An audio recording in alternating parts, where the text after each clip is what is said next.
Hey, everybody. Welcome to the Daily Objective. And today is everybody's favorite day, Philosophy Friday. We've been talking for the last couple of weeks about the Greek mythologies and the earlier versions of them and later versions of them. And you might have wondered, like, okay, that's mythology. How does this relate to philosophy?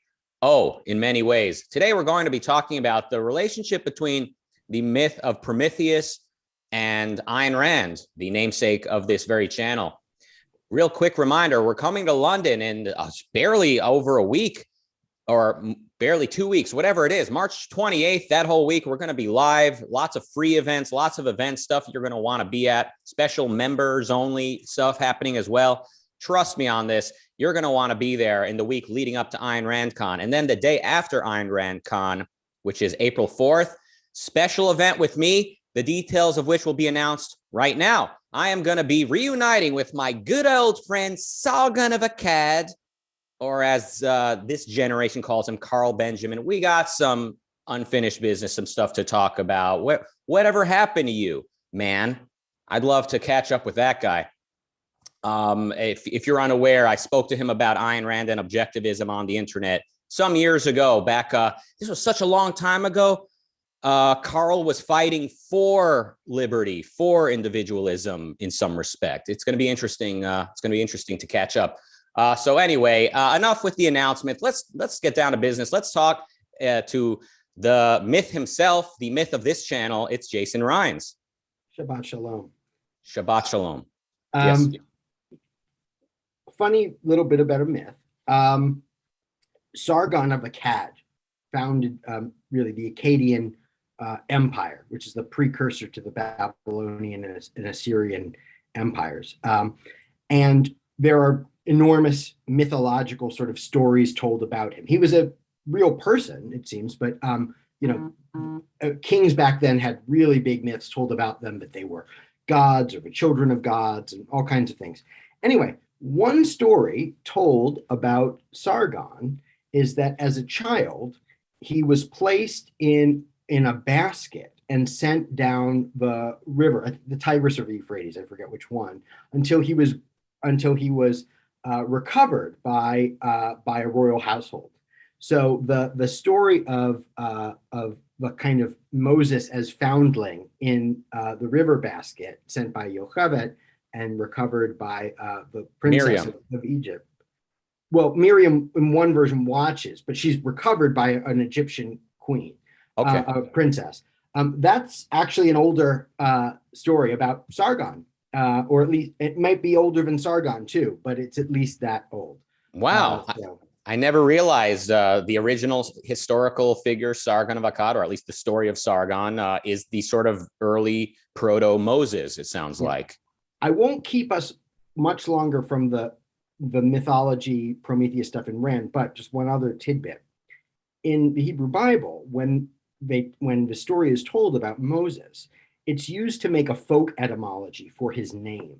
And the idea is that his name, which in Hebrew is Moshe, is explained as kind of that this princess sort of took him up out of, or retrieved him out of the water.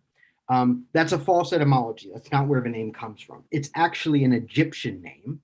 Our way of saying it, Moses, is just like the Moses in Ramses or Moses or Thutmose or any of those other Egyptian pharaonic names. It's beloved of, and then usually the first part is a god. So Ra Moses, beloved of Ra, Thutmose, beloved of Thoth, and so on. So here you have, now you might think, well, why not just say like he was raised by Egyptians, they gave him a royal Egyptian name.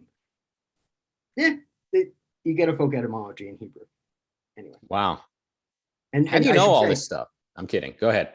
I should say many scholars over the years, probably most famously Freud, but other people who are more serious, I think, scholars of the history of religion, made a lot to do out of that and have sort of thought perhaps this was an Egyptian, this is the kind of folk memory of an Egyptian priest who perhaps even brought the kind of monotheism of that was briefly sort of monotheism that was briefly in vogue in the reign of Amenhotep IV, who changed his name to Akhenaten and converted all of Egyptian religion to the worship of this solar disk god, the Aten, before being overthrown and everything he did being kind of rolled back.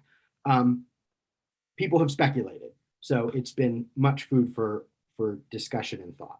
In any case. That's right. Okay. Now watch me segue. Yes. Sorry, I didn't make it easy. No, no need to apologize. The mythologies are incestuous, by which I don't mean that the gods are sleeping around with their immediate family. I mean, although because they do, but that's not what I mean. I mean, you see this god is starting to look a lot like that god from that civilization. So every time I turn around, I'm seeing another myth older than the Hebrew Bible that sounds a lot like the god that I was told about growing up. So Prometheus in some traditions, it might be sort of like a proto Yahweh, right? Well, it's probably more accurate to say that Prometheus and certain stories about Yahweh / Elohim, the Hebrew Bible God, that both of them take inspiration from common sources.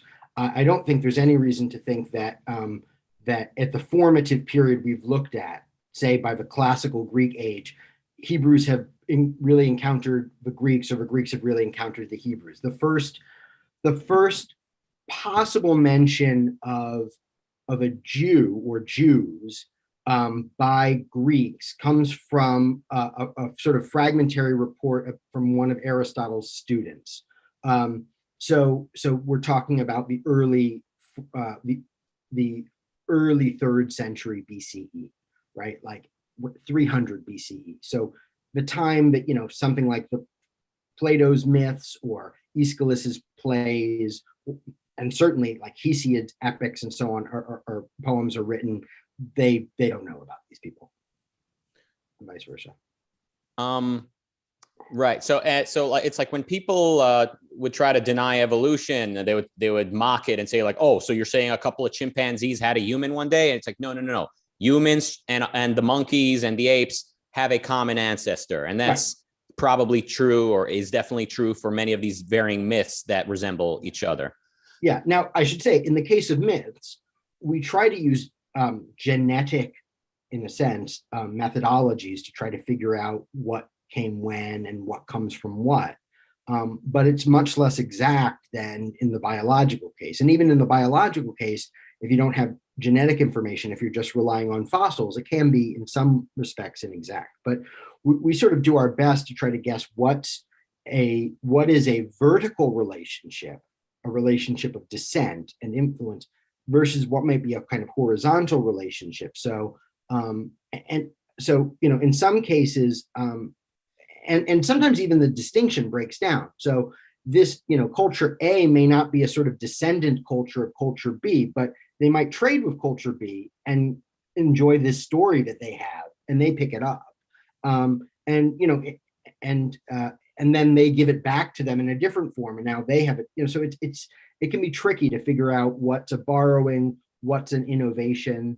I mean, the other thing is that human beings have an ability in our stories, at least, to in many dimensions, but certainly in stories, certainly in stuff we just make up, to innovate in all kinds of radical ways out of nowhere, right? And seemingly out of nowhere. And so, you can always, it's always possible that new elements in human stories develop independently. It may be there, but there are some myths that sort of have parallel evolution, like you have a myth of this, these people on the other side of the world have a myth of this. So, if we find, for example, there are certain common elements in certain Native American myths on the one hand, and certain, let's say, myths in the Balkans on the other hand, probably more likely explanation in most cases, unless it's some kind of extraordinary coincidence, more likely explanation is that they developed independently, rather than this is a myth that goes all the way back 15,000 years, 17,000 years, to when the first people crossed the land bridge into the Americas, and they carried it all that time, and then the myth was passed down. Like, that's really implausible, that a myth sort of survives with that many elements sort of intact for that long, especially for cultures that in both cases are, for most of that time at least, oral traditions and not written. Yeah, and some people who I consider to be sort of pseudoscientists, they try to say that these stories are innate, that they're universal, that every culture independently has them because they're evolutionarily passed to us, just like our regular genetics. And I know I really don't want to deviate too much from the topic today, but let's bookmark that because it's going to come up when we get to a Jordan Peterson themed show when the time is right. So Prometheus, he brought fire to the humans. He in some myths is the creator of humans. Anything else basic I need to know about Prometheus before we start talking about Ayn Rand's view of him? Or the main things are he steals fire from the gods and gives it to mankind. He creates mankind. In some cases, saves them from the flood and helps them repopulate. Teaches men all the arts and sciences, or at least many of the most basic ones. And of course, he is punished severely for giving mankind fire or helping them in some other way that the gods didn't approve of. And in those ways, but those are some of the myths. In some of the myths, Prometheus is associated with, one way of reading his name is sort of foresight. So sometimes he is a god who can prophesy the future. Sometimes Zeus wants to know what he foresees. For example, has Prometheus foreseen whether a younger god will overthrow him? If so, who should Zeus not sleep with so he doesn't beget his future rival, and so on. And there's finally a sort of myth later that Heracles slays the eagle or vulture that eats on his liver and liberates him from the Caucasus, and that perhaps he's even reconciled in some way with Zeus. So the punishment is really central. The association with knowledge is really essential. The theft of the creation of man and the flood, and then of course, most of all, the theft of fire and giving it to mankind. Why does he want to give these gifts to man? I think the accounts somewhat differ, but mostly the basic idea is Prometheus sort of as a kind of baseline is, in the etymological sense, philanthropic. He loves human beings. Why? Well, probably the main reason is he made us. We're his children in a way that we are not for the other gods. Now, Zeus is called father of gods and men, and he begets many heroes and so on. But and there are even kind of Greek myths where Zeus either orders or oversees in some way humans being made, perhaps by Hephaestus or one of the other crafty gods. But in general, Prometheus is the one who seems really tied to our well-being. Additionally, though Prometheus helps Zeus defeat the Titans, it seems like he's not terribly keen on just having a new overlord, at least in some versions of the myth. So in Aeschylus's Prometheus Bound, Prometheus, or perhaps by Aeschylus, many people dispute that authorship, but in any case, Aeschylus's Prometheus Bound, Prometheus sees Zeus as a tyrant, and Zeus does everything he can to make Prometheus seem right. Zeus rules by force and compulsion, and Prometheus sort of just wants to be free and us to be free, and just doesn't like it. So there are, and in some of the older pre-kind of Prometheus myths, when the flood is discussed, it's Prometheus, the one who has foresight, or Ea or Enki and so on, who says, this is crazy. Who's going to offer you sacrifices if you kill all of human beings? And like, you're not going to be able to take this back. And the other god's like, no, do it. And he's the only one, he just has more sense, more reasoning power to kind of see that this is a bad idea. So the main thing is that he is the sort of prototypical philanthropic god. Other gods do not particularly care for human beings. They may care for specific human beings. Athena has her favorite heroes that she promote in various ways. And some of the other gods have that too. The gods may have mortal children, demigods, that they sort of favor or dote on. But by and large, the gods don't particularly like to see, the Greek gods at least, don't particularly like to see human beings thrive. The gods are happy because they are immortal and they have no kind of problems, and they're just better than we are at everything. And they don't have worries. They live in a blessed existence, a happy existence, and they jealously guard it as a kind of proprietary state. That is, they do not suffer human beings to be too happy or to be too good at any specific thing that they do either. And I'm not aware of any stories with Prometheus that have that kind of what the Greeks call thonos, which is, we sometimes translate as envy or divine hostility or wrath. He has the opposite. He seems to have a kind of benevolent regard for human beings. He just wants us to do well, it seems, perhaps because we're his, in a very special way. So that becomes a key kind of idea, is that the Greeks don't have much of a notion of a benevolent deity, but Prometheus, who almost no Greeks worship, I should say, and like are almost none. There's a small festival where they carry torches in Athens, but Prometheus seems to be that kind of figure. And yeah, so I'm not the first to make this analogy. I think someone in the objectivist sort of scene, whose name I forget, wrote like a short book, I think, comparing America's founding fathers to Prometheus. And so I think they're like analogous to Zeus would be like the authoritarians, the kings, people who don't want to let people be free. Whereas, Prometheus or Thomas Jefferson is kind of like unleashing individuals to use reason and to thrive. So, I mean, the analogy there seems to be apparent and possibly even intended in some respect by the people who crafted and developed the myth. Do you think? Let me show you something.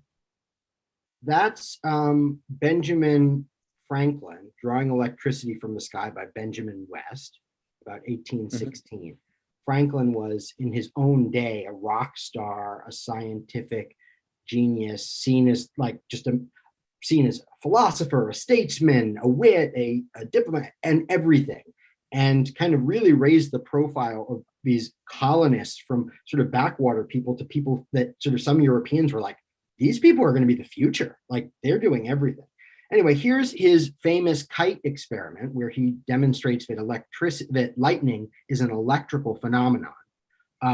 People knew about electricity, but they really only knew about it as static electricity. He showed that lightning was an electrical phenomenon. And he is depicted here more or less in the guise of Prometheus. In addition to kind of showing that lightning was electrical, Franklin also made major innovations to lightning rods, which made them much, much more effective. And as a result, saved an enormous number of houses and buildings throughout the so-called civilized world from destruction by fire, from lightning bolts. So he really did seem like he was harnessing the fire of the heavens. I couldn't resist sharing that here is a founding father in the early 19th century being quite explicitly compared to Prometheus. But yeah, sure, and Paul Giamatti, the baby Paul Giamatti, was even in that picture. I guess you closed it now, but that was pretty amazing for them to oh my include God, that. Yeah, you see it. Can't unsee it now. But sorry, but I interrupted. Yeah. So anyway, you can think of. I mean, there's a sense in which. So throughout time, many great benefactors of mankind have been likened in some way or another to Prometheus or to a kind of Promethean role or spirit. There's a kind of funny passage in Love's Labour's Lost where Barone, the kind of sophistic lead who likes to make kind of BS arguments to prove what they want him to prove, is arguing to a bunch of elites, including the Prince of Navarre, who have sworn to only be students and to forsake everything else. That actually now that they've met these beautiful French princess and her ladies in waiting, that now they actually have to associate them because women are the right Promethean fire, right? So ladies are the actual sort of inspiration of knowledge and reason. And so if we don't consort with these women, how can we possibly be scholars? So, but what you can compare to Prometheus in terms of either the growth of knowledge or the benefiting mankind is substantial. Yes. Mm-hmm. So there are, and if you want, in a way of kind of setting up, as a way of kind of setting up thinking about how Rand uses the Prometheus myth, it's worth kind of pointing out how others, at least since the Enlightenment, had been using the Prometheus myth in different ways. So, for example, Goethe and Byron both use Prometheus as a symbol of artistic creativity and inspiration. Percy Bysshe Shelley uses Prometheus in his Prometheus Unbound as a symbol of the struggle against tyranny, and also he depicts Prometheus as a Christ-like figure who suffers for the sake of all of mankind. So in order to save mankind, he kind of goes on his own cross, which of course is the Caucasus Mountain where he's chained and tortured. His wife, Mary Shelley, subtitles her novel Frankenstein as a modern Prometheus. But there, people always associate it with fire and, like electricity hitting those big Tesla coils in the movie sets and so on. It's not that. It's a new Prometheus, meaning a new creator of man, because Dr. Frankenstein is kind of creating a new race of beings. So that's the relevant sense of Prometheus in the title. And then there's also also in Mary Shelley, you use him to kind of explore the ambiguity of technological power and energy, right? Like, is it all an entirely good thing, or does it present new and potentially deadly risks, and so on? So it's very interesting, I think, in particular, to contrast Rand's versions of Prometheus or her Promethean figures to Percy Bysshe Shelley's kind of Christ-like Prometheus. Both want to liberate humankind. Both are sort of, in a sense, both are benefactors, but one is sort of explicitly self-sacrificial, and the others are explicitly rejecting self-sacrifice. Indeed, they identify a kind of code of self-sacrifice or collectivism with the very sort of chains that would, or the eagle or so on, that would bound and torture them. Mm-hmm. Now, to the extent that Prometheus is like kind of related to the Judeo-Christian God, wouldn't you say like Jesus is another instance of, a sort of semi-Prometheus type figure being crucified as a sacrifice? Kind of, so like Shelley, in a sense, is sort of reiterating what was already. That's tricky to say. Look,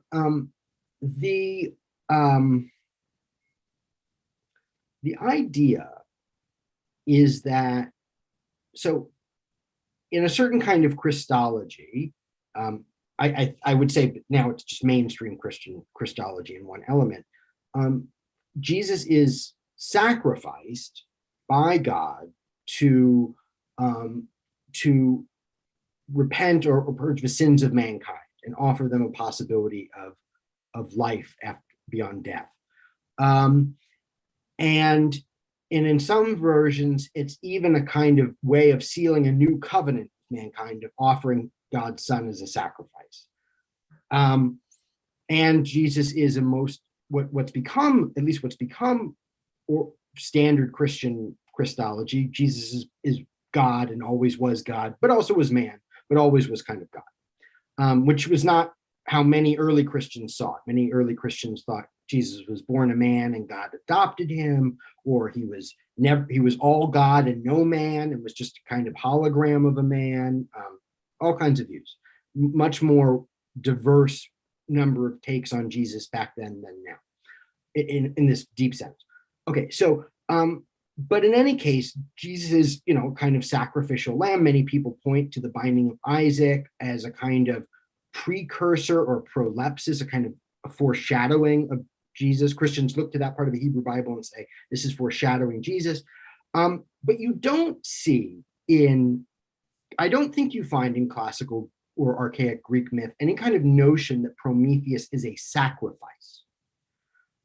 That's a very distinct and powerful notion, and he's not. First of all, he can't be killed. The Greeks are, with very few exceptions, the Greeks are much less ambiguous about the idea that a god can die. In fact, one of the things that makes no sense, perhaps, about Jesus to pagan Greeks is, how could a god die? That doesn't make any sense. And so you can't be sacrificed in that sense. And to sacrifice is to kill something, for the Greeks. You can't sacrifice without that. And then on top of it, it's not clear, who is he an offering to? Is he an offering of Zeus to Zeus? Because that Zeus is the one who puts him there. So it's possible to say that Prometheus, if he had foresight about what was going to happen, he foresaw what would happen to him. That's how it's depicted in Aeschylus's Prometheus Bound, but does it anyway, and that he willingly undergoes suffering. So so there is, in a perhaps a moral sense, or in a more loose sense, he's perhaps sacrifices himself or his well-being, at least for some hundreds or thousands of years before his release, for our benefit, or to protect us, or to do something, or he just takes his licks because he wants to accomplish something else, but not in any kind of the clear religious sort of sense that I think sacrifice means in the ancient world, whether to Hebrews or to Greeks. And so in that sense, I don't think Prometheus was ever seen by the Greeks as a sacrifice. And even they might say that he willingly did such and such for mankind. And you could say that they might think of that as ethically altruistic. They don't have that word, but something like that. But importantly, it's not, I think, what they mean by a sacrifice. And for that reason, now you might say, but isn't it ethically a sacrifice, just like Jesus is ethically a sacrifice? Well, yeah, maybe. But if you're asking, are the myths connected? Then I think you have to think of them the way they thought of them. And the way they thought of them is different here, because one is a kind of certain ritual role and one is not. Okay. So this Shelley person, what was their name and when were they living? Percy Bysshe Shelley. So he's one of the great romantic poets of the second generation of romantics, along with Byron and Keats. He's the husband of Mary Shelley, of Frankenstein fame, good friends with Lord Byron. Died unfortunately early in a ship crash. So very early, early 19th century is his kind of acme. Okay, made Prometheus into more of a Christ-like figure, and then of course Ayn Rand and a symbol of Enlightenment political values of liberty. And of course, Ayn Rand is looking to get Jesus out of both the Enlightenment as well as the Prometheus myth. Yes, yeah, that's right. So what's a good launch pad to get into Ayn Rand's relationship to Prometheus? Well, so the first question is something like, what appeals about the Prometheus myth? Like, why use this myth? Rand, talks about in the art of fiction, she talks about you can have an old theme with an old plot. You can have an old theme with a new plot, and you can have a new theme with a new plot. You can't have a new theme with an old plot. You can't dramatize a new theme without a new plot. But many of the best novels, she says, are old themes, new plots. Why, you might think, like, well, she really wants new themes, and she has those in terms of her distinctive moral philosophy. What about the plots? Well, the plots, particularly in Fountainhead and Atlas Shrugged, are new novel. But why use this sort of element? Why have the heroes in three of your stories in a row, in Anthem, in Think Twice, in Atlas Shrugged, cleave so much to this sort of myth. And I think myths are powerful. You can draw upon them without being subsumed by them. So it's not like Atlas Shrugged is just the Prometheus story, but Galt is a Promethean figure. And Think Twice isn't just the Prometheus story, although Steve Ingalls is a Promethean figure. And even Equality, who renames himself Prometheus, isn't just Prometheus, but a Promethean figure. I think so the Prometheus myth obviously is tied to civilization, to power and technology, to the power of reason, to rebellion and defiance, to punishment, confinement, bondage, to liberation and redemption, possibly, to a kind of relationship between the gods and mankind, and also to what it means or what it takes to sort of benefit mankind in general. But maybe more than anything else, the theft of fire has a kind of core element that makes it incredibly attractive to any kind of story, which is that the basic dramatic core is that you have a protagonist who bestows the greatest possible benefit and then suffers the worst possible punishment for it. And that's just good drama. You do the goodest, nicest, most helpful thing, and you get treated in the worst possible way. You immediately want to know why. That's unfair. How does that play out? What explains it? Where does it go? Right? That's good. That's good stuff for a story. So I think that it's primarily the myth of fire that of all the myths of Prometheus, it's sort of the myth of fire that Rand most draws upon. You might think that she's touching upon kind of creating a new race of man. There are various other things I could point to, that maybe it's a little bit of these other Prometheus myths or mythemes. But I think it's primarily the fire. That's what she's most familiar with. That's what her readers are most familiar with. But she gives a new twist, sort of several new twists on it.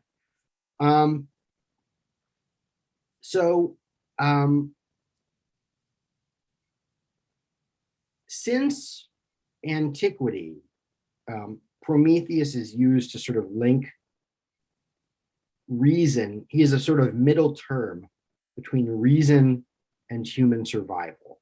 He is a sort of god of knowledge and reason. He gives fire and the other arts to mankind, that mankind survives and their well-being improves. And it's not as if people fully grasp this notion that reason was their means of survival, but at least Prometheus and his myths come closest, at least in mythic form, of kind of symbolizing this, at least as many Greeks came to understand what Prometheus symbolized as a kind of power of reasoning. Rand changes this somewhat. So she makes it, although it's tied to technology, she also links it, in the case of Steve Ingalls and in the case of Galt, to theoretical reason, sort of theoretical science, so that actually like just the exploratory power of reason in an abstract level to understand the universe is capable of producing great energy. And but the biggest difference is this, that so there are no gods in Rand's stories, but in her stories, Prometheus is persecuted not by Zeus, but by mankind because he has benefited them.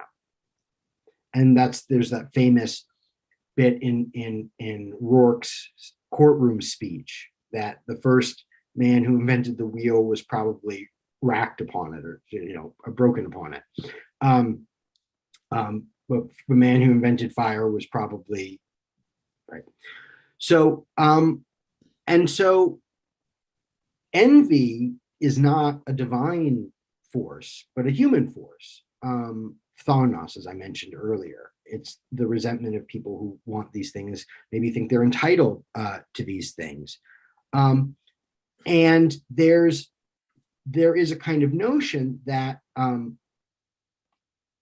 the societies in which these figures sort of find themselves sort of might want them to sort of take a Christ-like role, like, yes, benefit us and then be sacrificed to us. Like, offer us this great value and then give it away for free and let us misuse it or abuse it however we want. And Prometheus here doesn't sort of wait for a Heracles to come liberate him. He, in Rand's view, liberates himself. And the way that he liberates himself is by withdrawing his fire. So Prometheus, creates this thing and then says, wait, I'm not going to just give it away. I'm not going to give it away as long as you're going to punish me for it. In the process, he offers mankind a new benefit, which is a new moral code.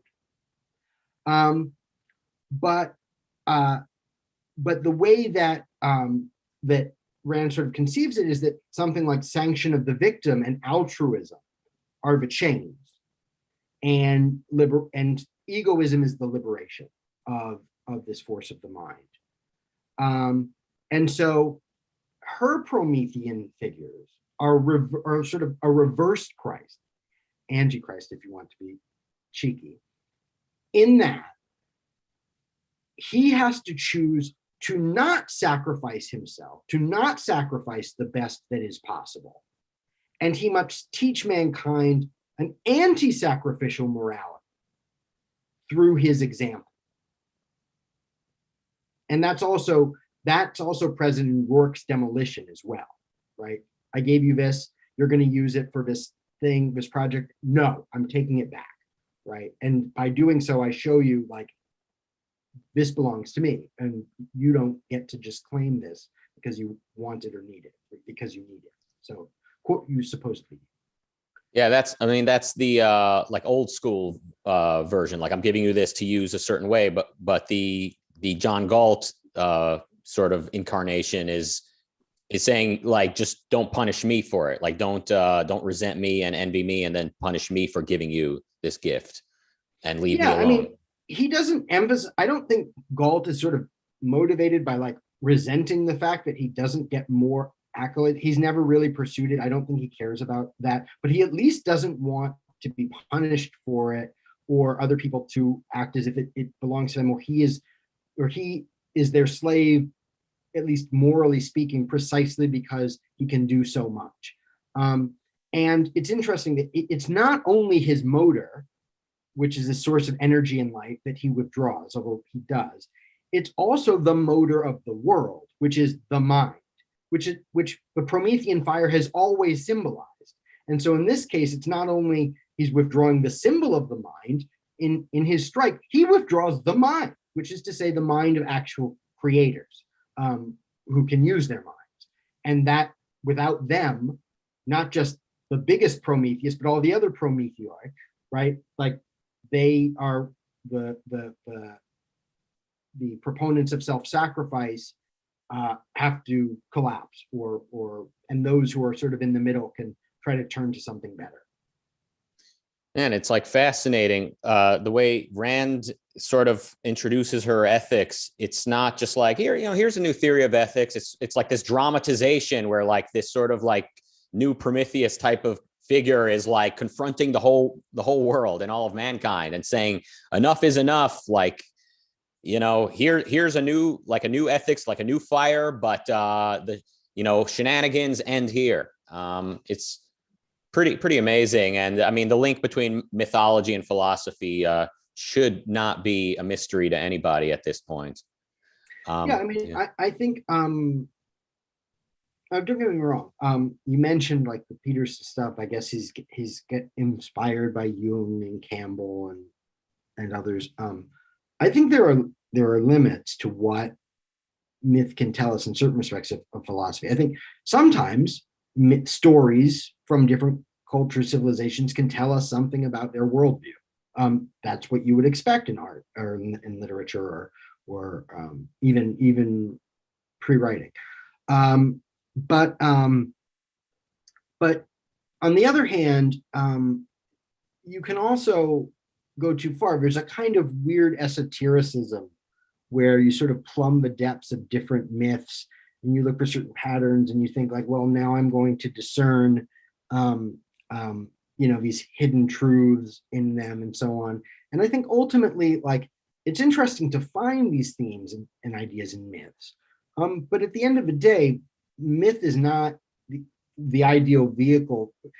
Art is not an ideal vehicle for the discovery of philosophical truth unless it's sort of done in tandem with making your philosophy. So if you're making your philosophy and then you want to present it, that can be very effective. And I suppose there have been Rand, but others who, in thinking through stories, perhaps have come upon philosophical ideas. So I don't want to suggest they're unrelated, but at the end of the day, we need sort of evidence and argument and observation, and stories can fail to depict the world in true ways, both literally, both at the kind of level of literal details, but also at a more philosophical level of how people act and whether they have a comeuppance for certain kinds of things and what they look like under certain, is this evil person unhappy or not, and how much fidelity they have to sort of psychological truth, if you will, or political truth. There are plenty of dystopian novels where these future societies, though bad, still are able to do certain things that they just wouldn't be able to do if they were built the way that they're built.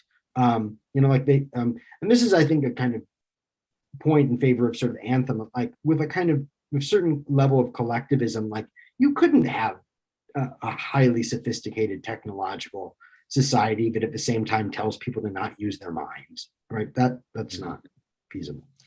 Yeah. It sounds like you're saying Anthem is more realistic than 1984 or Brave New World.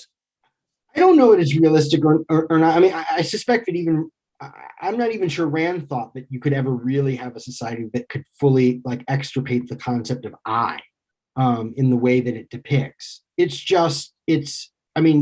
at one point called it like a prose poem or something like it. It's a kind of it's almost more like a thought experiment, or a rhapsody. So that's I don't know that it's more realistic. I just think it gets at a certain kind of truth a little bit more, a more kind of architectonic feature, which is that you won't have highly sophisticated technological societies that are founded on the morality of 10,000 BC. Right. Yeah. I mean, the role that art plays in our lives, it's complex and it's fascinating. In one respect, like we need it. We cannot, I don't think, fully function and develop without art, but also we need certain things to be conceptualized. We need philosophy to be explicit as well. We can't only rely on stories. Yeah, absolutely. I mean, that's not really, I mean, who's surprised by that point, but I just wanted to be extra kind of clear about what kind of role myth has. So art has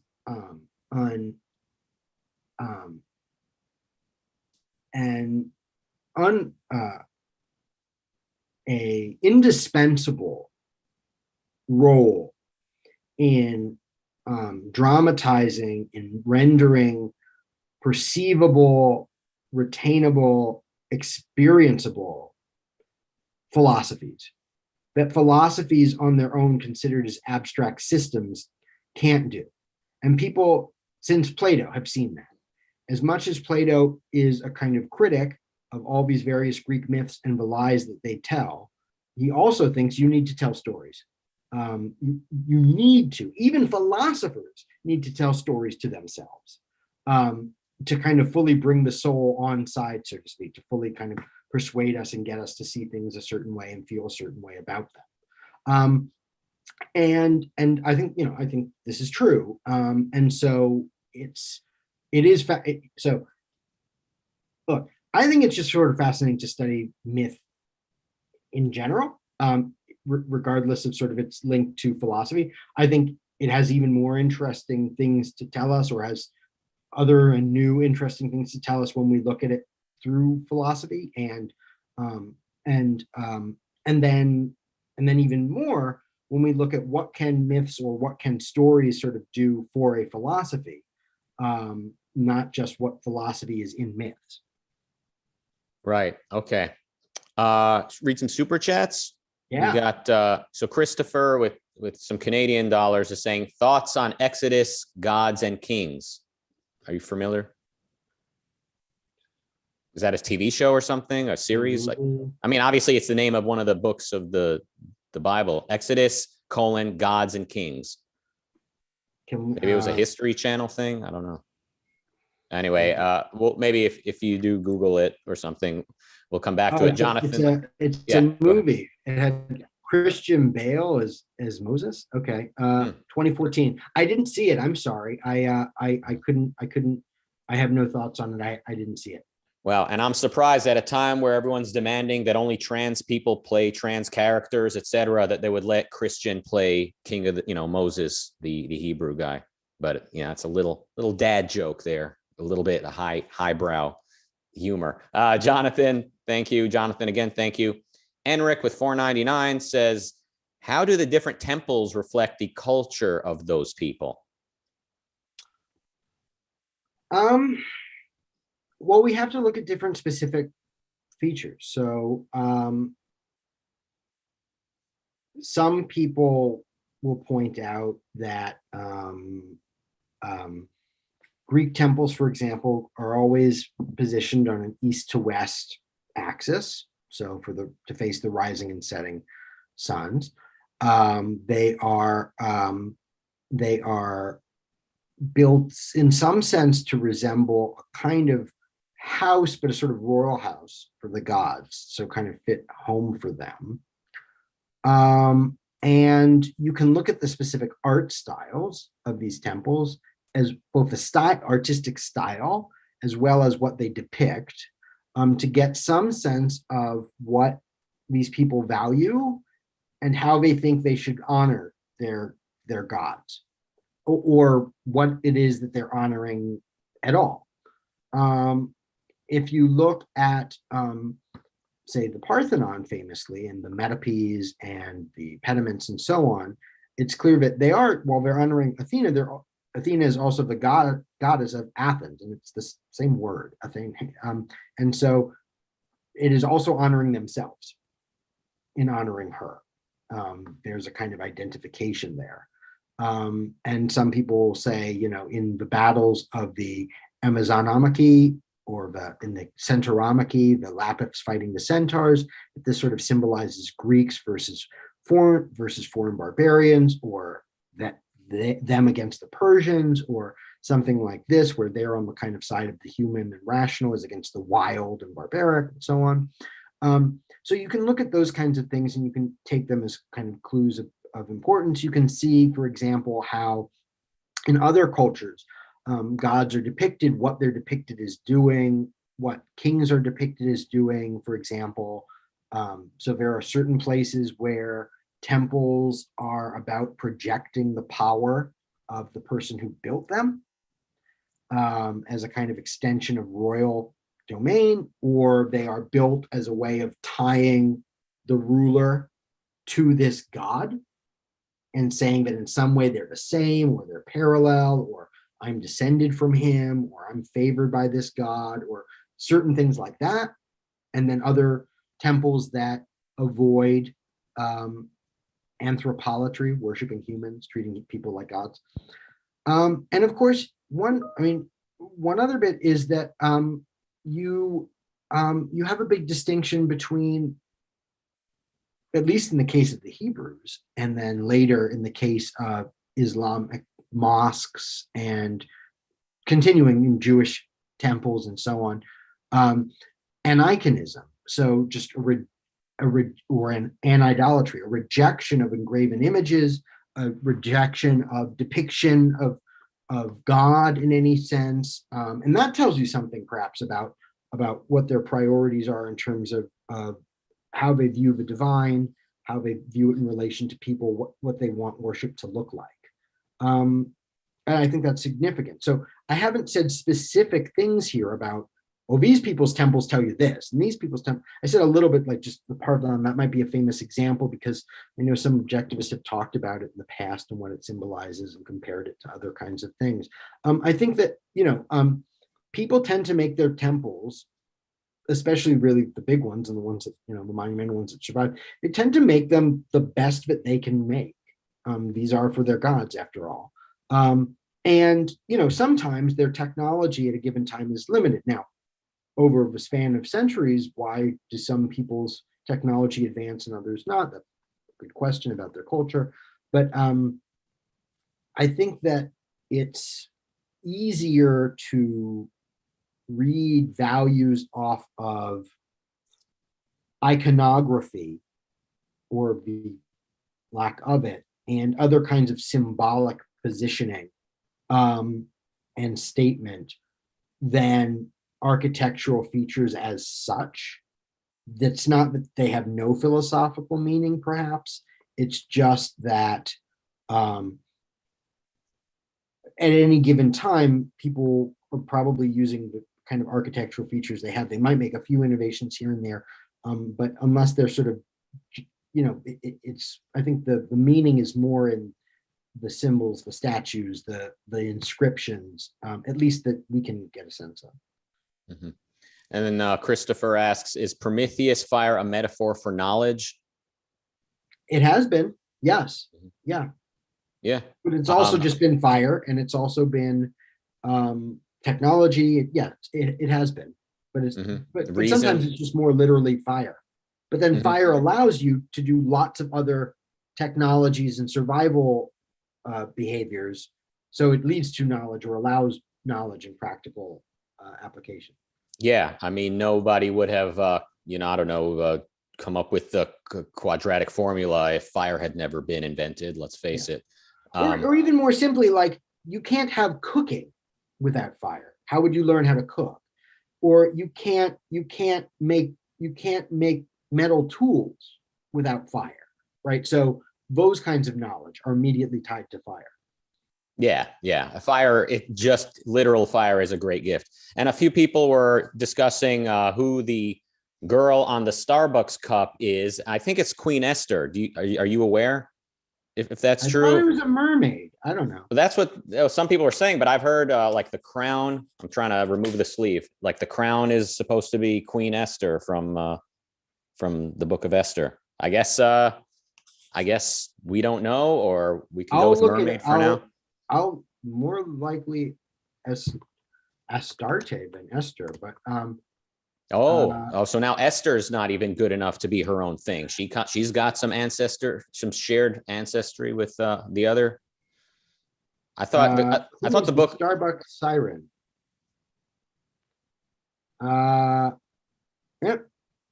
Sometimes called the Starbucks siren, Starbucks mermaid. Yeah, no. I'll look it up, but yeah, I was gonna say, so much, and then for everything else, there's Google, right? Wikipedia. I'm kidding. Yeah, but yeah. Do you think the Book of Esther would make for a full episode? Do you think it can be fleshed out? I have to reread it. I haven't read it in 30 years. Oh wow. It's definitely the coolest story in the Bible. It's the most folktale like story. It's fun. So it is. Well, here's something relevant to things we've been talking about. The protagonists of the Megillat Esther, the tale of Esther, are Esther and her uncle Mordecai, and they live in the Persian Empire under Ahasuerus in Hebrew, which is Artaxerxes for us in the kind of Greco-English version. And the interesting thing is, you might ask, what kind of name is Esther? What kind of name is Mordecai? Mordecai is a version of Marduk, who is the god of Babylon. Esther is a version of Ishtar, another Babylonian goddess, I should say.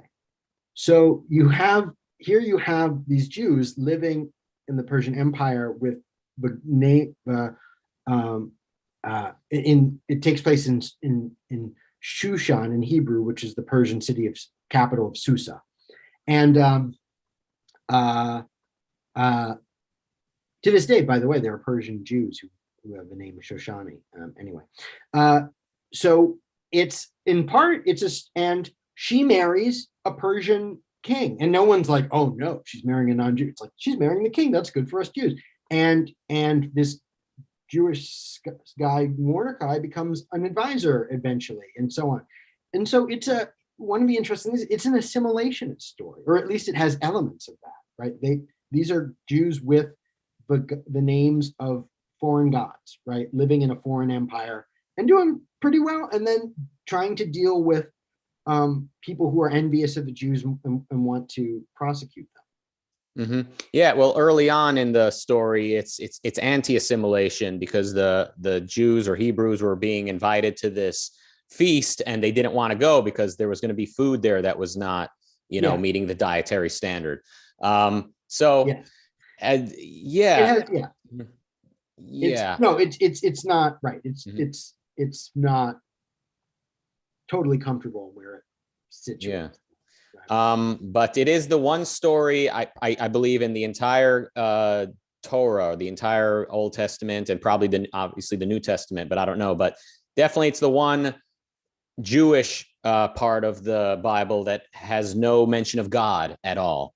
No mention of God, which I guess is people have interpreted like, oh, well, because God is behind the scenes. Even when even when God's not appearing, he's really behind the scenes. And I say, well, when you've got a beautiful, sexy woman that close to the king, getting him to do what she wants, who needs God? Things will work out. Yeah, I mean, in all likelihood, this is a kind of Hebrew adaptation of Persian folktales or stories. There's and one bit of evidence for this is just that the interesting similarity between the story of Ahasuerus's first queen, Vashti, and a story about Gyges that's in Herodotus, and about a king who wants to show off his queen naked, or whose queen is sort of spied upon, and then the kind of ramifications of that, and so forth. So it seems that there's an element here of the same kind of king whose wife got shown off, or showed off his wife naked, and it bit him in the butt. Who would have thought?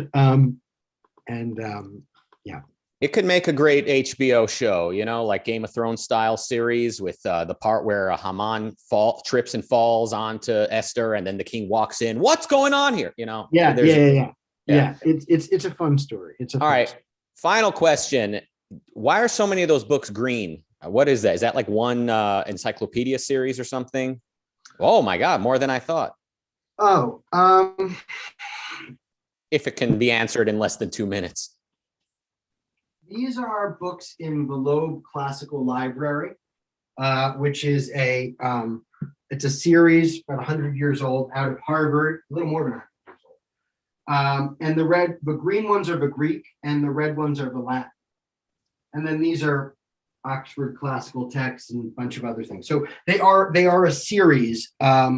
They're Greek on one side, English translation on the other, or Latin on one side, English translation on the other. Well, it's very aesthetically pleasing. That's what I think. Yeah, it's nice. All right. With all that, let's call it a wrap. Coming up at 8 p.m. UK time, James Valiant, joined by Robert Nasser, will be discussing Leonard Peikoff's essay, Ayn Rand's Literary Style. And that's all we've got here today. Thanks, Jason. This was a wonderful conversation as always. Thank you. Thank you. And see you guys later. Have fun in London. Come to London, everybody, and goodbye.